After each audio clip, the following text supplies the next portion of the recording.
an impossible task on purpose. So many of Orokudaki's students have died during the final selection, and he didn't want to see Tanjiro suffer the same fate. But he now knows that Tanjiro is simply built different, and Urokudaki gives him his own fox mask before sending him off to the final selection. As Tanjiro is heading off, he tells Urokudaki to say goodbye to Sabito and Makomo for him. Urokudaki is shocked and asks, "Wait, Tancho, naze omae wa shinda ano kotachi no na wo shitteiru? They were ghosts all along? What in the hell?" Anyway, Tanjiro travels to Mount Fujikasane and enters an area surrounded by purple wisteria, a flower that demons are basically allergic to and keeps them trapped on the mountain. He sees a bunch of other applicants around his age, and the group is addressed by some creepy twins who speak at the same time. They announce the simple rules for final selection. Applicants must survive for 7 days on a demon-infested mountain. Guess it's one of those pass or die type deals. The test kicks off, and right away Tanjiro is attacked by 2 demons. He detects the opening thread, uses water breathing's 4th form, striking tide, a series of flowing slashes. I smell the thread. Before you can say destroy, Tanjiro has slain his first demons. But, of course, the whole test isn't going to be that easy. Tanjiro soon smells a demon far more powerful than any he's faced so far. The demon is a huge, hulking mass of writhing limbs, and it swallows an applicant whole, right in front of Tanjiro's eyes. He's about to eat another one when Tanjiro swoops in and chops off one of his arms. The demon sees the fox mask and tells Tanjiro that Urokudaki is the one that trapped him on this mountain decades ago, and he's vowed to eat every single one of Urokudaki's students as revenge. And yeah, that includes Sabito and Makomo. I officially hate this demon. Tanjiro attacks in a blind rage, but he's unfocused and gets slapped around by the hand demon. Then, he hears the voice of Sabito telling him to calm down and focus his breathing. Tanjiro remembers all his training and starts chopping off arms left and right, but they grow back instantly.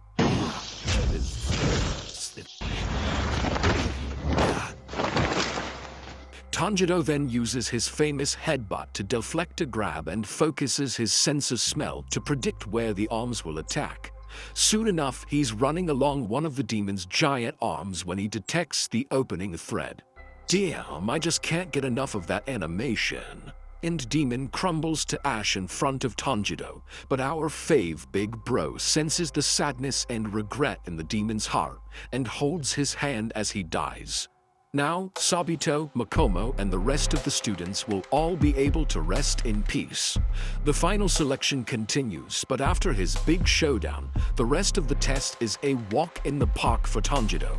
He tries talking to the demons to gather information on how he can turn Nezuko back into a human, but they're only really interested in trying to eat him, which is par for the course, I guess. He returns to the starting area and sees only 4 applicants have survived. They're officially demon slayers now, which means they each get their own special demon-slaying Nichirin sword. They also each get a crow, which is how they will communicate with the demon slayer headquarters and get their missions. One of the new slayers is this angry-looking boy with a huge scar on his face, and he's pissed that they have to wait 2 weeks for their swords to be forged. So, he grabs one of the twins by her hair. Big mistake to do that in front of big bro Tanjiro. He grabs the boy's arm and nearly breaks it before Grouchy here finally backs off. Wait, crows? Isn't a sparrow? I don't eat this crap. Then we get a scene where we meet the leader of the Demon Slayer Corps, but we only see him from behind.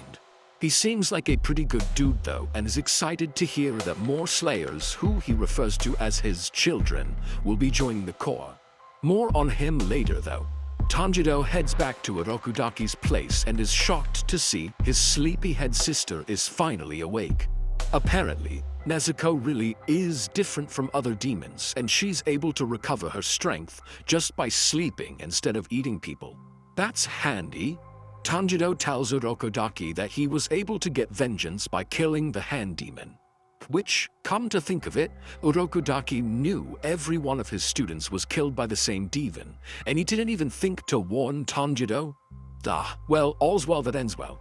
2 weeks later, Tanjiro gets his sword delivered by Haganezuka, a masked swordsmith who takes this craft very, very seriously.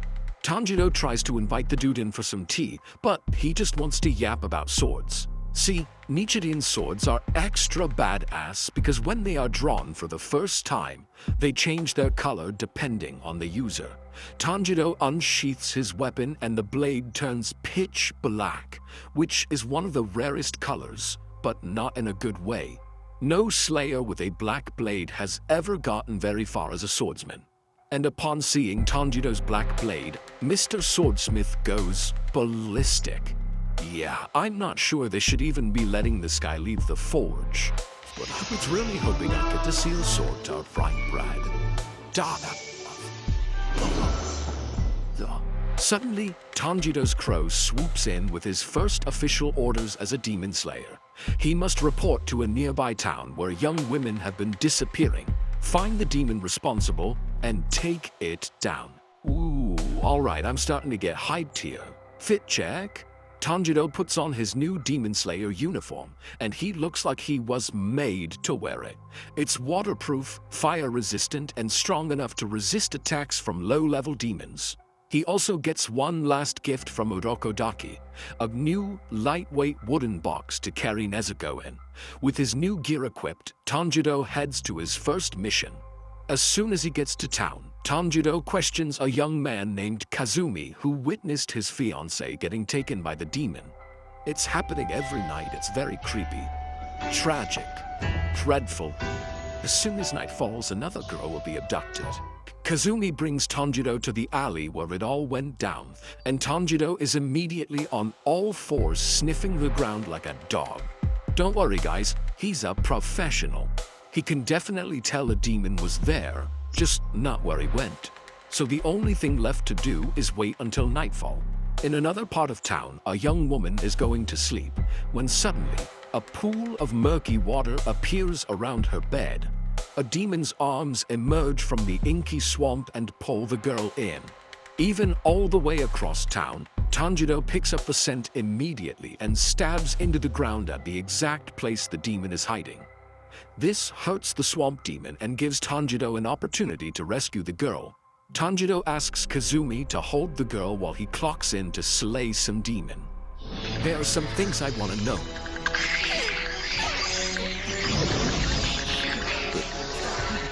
In the middle of the fight, Tanjiro remembers one last thing that Urokodaki told him. Apparently, there is only one demon in the entire world who is capable of turning humans into demons. That demon is the very first one to ever exist. He is now thousands of years old, and he is the one who killed Tanjiro's family. Very little is known about this father of demons aside from his name, Muzan Kibutsuji. And oh my god, you guys are not ready for this monster. Anyway, now's not the time for flashbacks, there's a freaking demon on the loose. The demon has split into 3 bodies and is able to create portals to his swamp on any surface he wants. Tanjiro is struggling to fight them off while protecting Kazumi and the girl. Tanjiro gets himself cornered, but he gets his butt saved again by his little sis. Also, one more thing that Urokodaki told Tanjiro is that he hypnotized Nezuko while she was asleep into believing that all humans are her family and all demons are her enemy.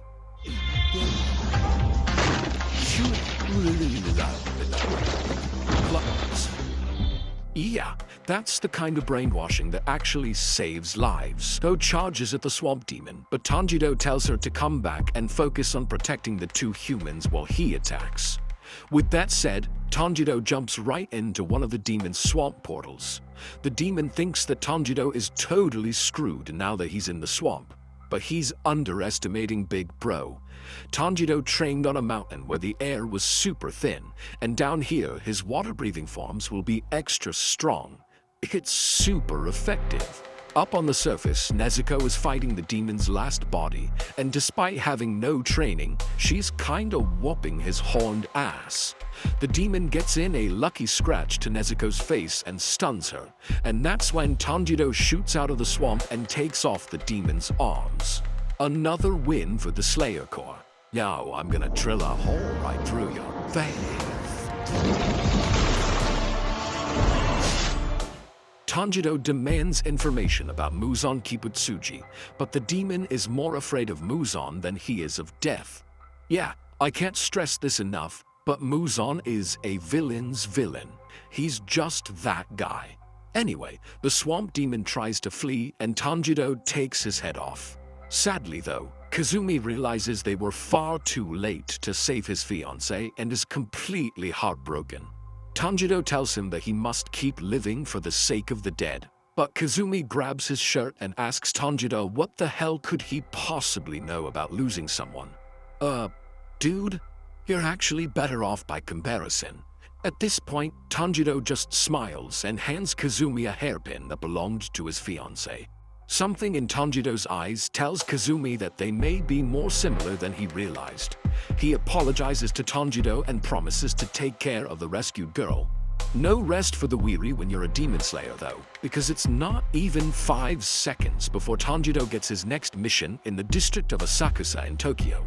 Upon reaching the city, "I've got another mission already? Oh yes, you'll go. You at least give me a minute. No time, moment." Tanjiro stares in awe at the crowded street.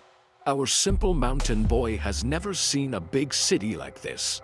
He's about to dig into a tasty bowl of udon when he is hit by a smell that isn't his delicious noodles. It's the same scent he picked up back at his house. Muzan's scent. Well, that didn't take long. Tanjiro sprints towards the source of the smell and soon finds himself staring at the back of the creator of all demons, the man who destroyed his family. Tanjiro is about to draw his sword when Muzan turns around and, to Tanjiro's shock, he's carrying a young human girl calling him daddy. Not only that, but he's with a human woman who seems to be his wife. Muzan acts super casual, but when his family isn't looking, he quickly scratches a random guy's neck. The man immediately transforms into a demon and attacks the townspeople. Yikes, tackles the newly turned demon to the ground, and Muzan uses this opportunity to casually stroll away with his family. That's probably for the best, because at his current level, Tanjiro doesn't stand a chance against the father of all demons. Although, that doesn't stop him from shouting after Muzan and promising that he will find and kill him someday, no matter where you go. I promise you won't escape me. What's the matter with that boy, Tsukihiko? The cops soon show up and try to pull Tanjiro off the demon, but he begs them to leave the situation to him. Even back then, cops were quick to violence and they're about to whack Tanjiro when suddenly, flowers begin blossoming in mid-air and blind the cops.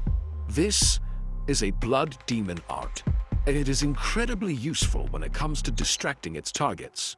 While Tanjiro continues to restrain the new demon, a well-dressed woman and young boy approach him, and the woman tells him that they're surprised to see a demon slayer using non-lethal force against a demon. This woman reveals to Tanjiro that she and the boy are demons. Oh, but not to worry, because they're not the bad kind of demons. They're the ones that broke free of Muzan's control and are committed to taking him down. Meanwhile,